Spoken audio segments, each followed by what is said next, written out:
እሺ ትክክለኛ ስሜ ፍቅር ሰጡ ነው የካራክተር ስሜ ደግሞ ቤዛ አሪፍ ነው በጣም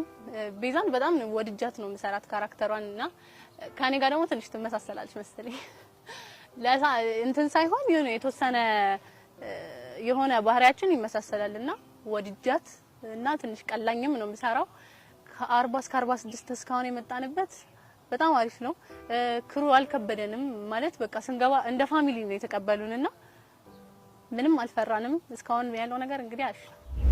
ገጠመኝ እንጃ እስካሁን እንዲምለው ገጠመኝ የለኝም ግን በቃ ፍቅር የሚባለው ስም የተረስቶ ቤዛ ሆኛለሁ በቃ ቤዛ ሲባል ምናምን ዞራለሁ ስለዚህ የስሜ መቀየሩ ነው እንጂ ያን ያህል ኦዲሽኑን መጀመሪያ ቲክቶክ ላይ ነበር ያየሁት እነ ፊዮሪና ሀኒታ ምናምን ማስታወቂያ ሲሰሩ ቲክቶክ ላይ ነበር ያየሁት ፍቅር ሰጡ ባላለው ካዲስ አበባ እሺ አፍላ ፍቅርን ታያዋለሽ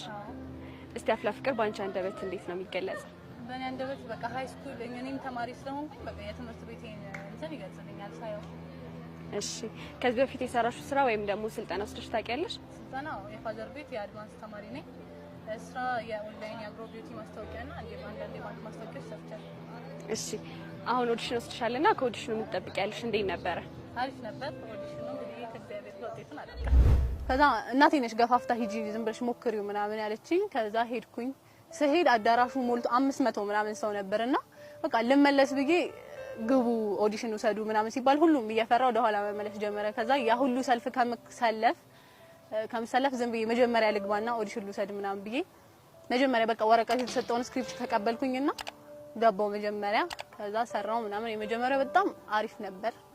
እንደማልፍ እንደሚደወልልኝ እርግጠኛ ነበርኩ የመጀመሪያው ጊዜ ደምባሪትም ሁሉም ነምሴም ትጌም የሰጡኝ አስተያየት ጥሩ ነበር ከዛ ይደወላል ብዬ ቆየብኝ ከዛ እንደምን ብቻ ተደወለ በሁለተኛው ዙር ደግሞ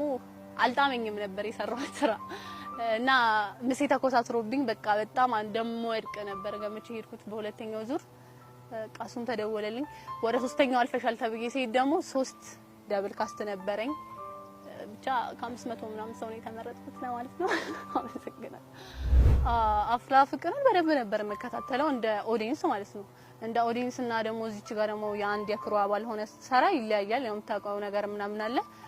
በጣም አሪፍ በጣም ፋሚሊ የሆነ ፕሮዳክሽን ምንም በቃኛ ጀማሪነታችን ምናምን እንዳያስፈራን አድርገው ነበር የተቀበሉን ብቻ ከማየው በላይ ሆኖ ነው ያገኘሁት ከኦዲየንስነት ወደ እንትንነት ሲሸጋገር ከማየው በላይ ሆኖ ነው ያገኘሁት ቀደም ካየኋቸው መወደው የሃናንና ደምባሪትን ቤዛን ባልሆን ኖሮ ቹቻን